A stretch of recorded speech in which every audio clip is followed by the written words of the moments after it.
How about it, 43 World Radio 176?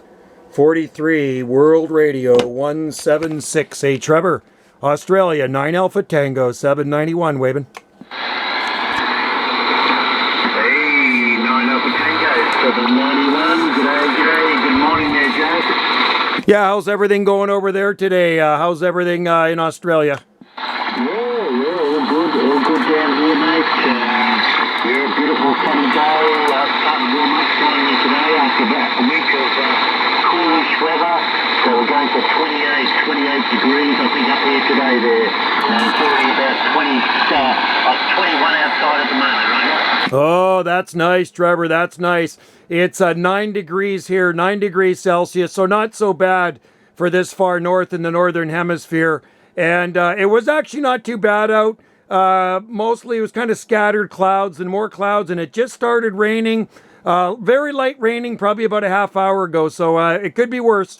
Yeah, that's right. Could be worse. 9 doesn't sound too bad. Doesn't sound too bad at all there, but Joe, and that's great, mate. Good to catch up again there. Just been out in the garden there, and checking on my plants are still alive there, and they're all watered and whatever there, and just taking the dogs for a bit of a run on the quad bike there, so they're happy now. Come back. You gotta love the quads. There you go. That's awesome. I was just out working on the woodshed there, just kind of repairing the roof on it there, and we were just down at the beach there about probably 40 minutes ago. Had a nice cold water swim there. So the ocean temperature today out here in the North Pacific is 7.3 degrees Celsius. Ah, okay, yeah, the water's colder than the air. The water's colder than the air today, so as I was saying, you're a keen man. Did you go down by yourself or go down with your daughter there, Roger? Yeah, I went down with it's my stepdaughter, Krista there, so my wife's daughter there. So yeah, yesterday she wasn't here, they're off island, so I did it myself. It was beautiful out there. It was 10 degrees yesterday. And but ocean temperature, yeah, it's definitely colder than the air, so it's nice actually when you come out. You can really feel the difference, even though it's 9 degrees Celsius. But it's beautiful down there. It's kind of a private beach, a white crushed shell beach. Kind of looks like white sand, but it's actually crushed shells there, QSL. Oh, yeah, I got crushed shells there for the beach there. Oh, sounds nice there. It'd be pretty good fishing around there, wouldn't it, Joe? Oh, yeah, lots of salmon. You go farther out off the far west coast, there's halibut. Here, there's lingcod, salmon. And of course, there's rock cod and flounder, and there's lots of crab. You know, we can go crab fishing out here, and prawns. Ah, beautiful. Yeah. No, that sounds good there. Yeah, I don't mind the few prawns there. My favourite there. Get a lot of prawns down here. I eat them around Christmas time there and dig into the prawns there, Roger. Yeah, they're good. You get those things, you boil them, or you steam them for not very long, and then you make like a garlic kind of butter sauce there, and mix some butter and garlic there. You melt that down and you dip them in that. It's good. Yeah. No, that's all good, man. All those things. The flounder, they're beautiful, and nothing else. Bit of salmon, and that's good there, mate. Yeah, I'm a bit far away from the sea fish. It's like I don't know, 2 hours drive to get to the ocean here, but we have got the big reservoir at Lake Eildon there.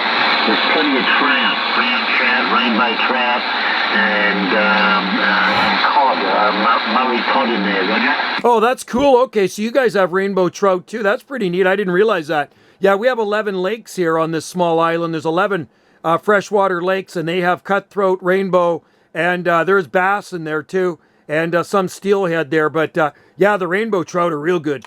Yeah, they're good. Just that I'm not much of a fisherman. I'm not really good at catching in the fresh water there. I need a bit of retraining or something. Come back. Yeah, so last year, and I've gone lots of fishing up island too, on Vancouver Island, off our island here, for salmon and halibut and black cod. But I went lake fishing last summer with the friends up to 70 Mile House. So it's about a 4.5-5 hour drive once you get off on the mainland north of Vancouver there. And we went up to this lake called Loon Lake, and there's so many fish, rainbow trout in that lake. You'd be out in the boat there. We'd be out in the pontoon boat. there'd be 4 of us out on that boat all day, and just maxing out on these rainbow trout. They're like jumping out of the water. You can see them jumping out everywhere. Yeah, Roger. Yeah, that's all right. Doesn't sound like there's any shortage of trout up there. Yeah, that was good there, mate. That's good. And no, that's not a bad little occupation there. Come back. Yeah, it's good. I'm heading up there, I think, in May or maybe June with the friends. And we rent, it's like a hunting and fishing lodge. It's called White Moose Fishing Lodge, Hunting Lodge. And yeah, like we just stay in the log cabins there for a few days there. And every morning we head out on the pontoon boat. It's got a roof on it because it gets pretty hot up there. And we just kind of just troll around the lake and wait for a fish to bite. Yeah, I got you on the trolling there. Yep, I've done that before. That's yeah, good fun there. Oh, very good there, Joe. So yeah, anyway, we're just gonna have a lazy one today. I finally got all my plants planted. They're all planted now. So I'm having a bit of a break there from digging holes there. Come back. Yeah, give your back a rest, and well, you can talk on the radio and just kick back and relax. Make yourself a cup of tea or a cup of coffee, and hopefully you got a lot of DX coming in there. I just got in the radio room, Trevor. I just came in here and turned on the radio. Like I say, I was out messing around with the woodshed there, kind of fixing one of the supports on the roof. It's just more like a lean-to, but get her ready for next year. But yeah, no, it's one of those days here too. I got off work at around about 10 minutes to 10:50 a.m. I was off work. I start early though. Like I say, I work my 6 hours Tuesday to Thursday, and I was home by about 10 after 11. So it's good. Ah, good. Yeah. No problem there. That's good there. Joe, and you work in the supermarket or general store or something, do you come back? Yeah, it's a pretty big, it's a grocery store chain. So Southern Vancouver Island, I think there's 11 of them. So it's a pretty big shopping grocery store. And I'm maintenance. I only do maintenance. So I work behind the scenes repairing stuff, you know. Oh, yeah, okay, yeah, I got you. No, good one there. Oh, keeps your hand in there, and no, that's great. That's semi-retired. That's what I am. I'm semi-retired. I did take a whole year off when I retired from the Parks Department there. It was end of November 2021. I took a whole year off, and then, you know, you get people asking you if they want to work. You want to work for them, so I could be picky and choosy, but they asked me at the grocery store, and I decided to. It's good because we all got to eat, and I do get a discount there, so that helps. Yeah, that's good. That's one of the perks of the job there. Get a bit of a discount on your groceries there. That's good, mate. Yeah. Yeah, it helps. It definitely helps. So, and it's a good bunch of people. And like I say, I got the early morning shift, so I'm done by 11 a.m., which is good. 6 hours. I start just before 5 a.m. and I'm done just before 11. And I get Friday to Monday off, which is good. Yeah, I got ya. No dramas, mate. Oh, you're putting a great signal in here today between the 6 and the 9. Between the 6 and the 9 there, up and down, but constant signal there, Joe. Come back. Well, I'm glad this thing's working. I got you blasting here, 1020 over, beautiful audio. Hey, what was your microphone you're using? You're using a preamp, QSL? Yeah, just a standard old, it's an old Yaesu 844. Yaesu 844 microphone, an old bass mic off a early 70s 101E. You know, they came out with an optional desk mic there, and that's what I'm using on the old mic on the new radio, Roger. Oh, I know them, man. I like the old stuff. Sometimes the old stuff is better than the new stuff. I remember the FT101Es too. A ham operator friend of mine, this is probably going back 25 years or more. It would have been in the 90s. He wanted to sell it to me, and I didn't buy it. I should have. As an FT101E. I think it actually had tubes in it, but it was a nice radio, man. I love the Yaesus. Yeah. Well, I've got the 101E here. 101 here. It sort of goes but needs a bit of work. But I haven't really found anyone around here that can get it going for me again there, because a lot of people don't know about the old stuff. Come back. Yeah. No, I know what you mean. And they never had a digital frequency counter in them. It had a VFO in it, but if I remember, it was before digital. Yeah, that's right. That's right there. Exactly there, Joe. So, she still receives okay, but there's something going on with the transmitter. It's got new valves in it. I had new valves put in it, but something else went wrong there. So I just shut it down and I haven't used it for a couple of years. Come back. Okay, QSL. I think they put out quite a bit of power too. Like, what are they, like over 100 watts? It's put out about 100, about 100. Yeah, but pretty standard, I think. Yeah, come back. Okay, that's not too bad.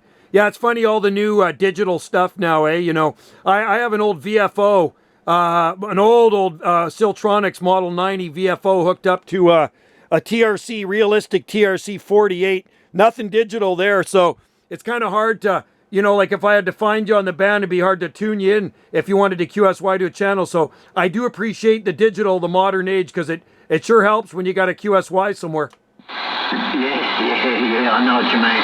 Yeah, the old 101E there, sometimes you didn't know if you were on frequency or off frequency there, and they're a bit hard there sometimes, come back. Yeah, and yeah, that's right too. And if I remember, they went everywhere too, didn't they? Didn't they go like from like really low, like 1 megahertz or something, all the way up to 30 or something like that?